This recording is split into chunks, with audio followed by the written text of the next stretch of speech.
আমার একটা দুঃখের কথা, কালকেও মিডিয়াতে আমি পাইছি যে সিএম স্যারে উজনি আসামে বিভিন্ন রঞ্জিত দাস বা অজন্তা নিয়োগ আরো বিভিন্ন মন্ত্রী সকলের দিছে, তিন দিনের টাইম দিছে, ওখানে বাড়তেছে না।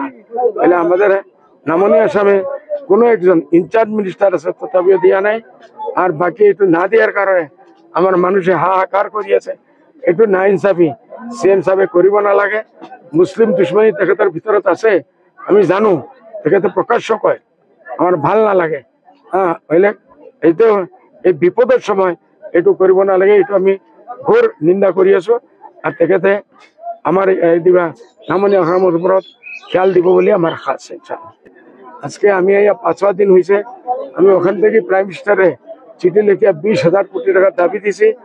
আর অপোজিশন লিডার রাহুল গান্ধীজিকেও আমি দিছি বলে আপনার পার্লামেন্টে এটারও উৎপাদন করেন। আর এটাও 22 তারিখ থেকে জুলাই আবার পার্লামেন্ট আরম্ভ হয়েছে। আবার আমি অপোজিশন লিডার রাহুল গান্ধীকে লিখবো বলে আপনি এটা উৎপাদন করেন। আসামের প্রাইম মিনিস্টারের চিঠি লিখছি।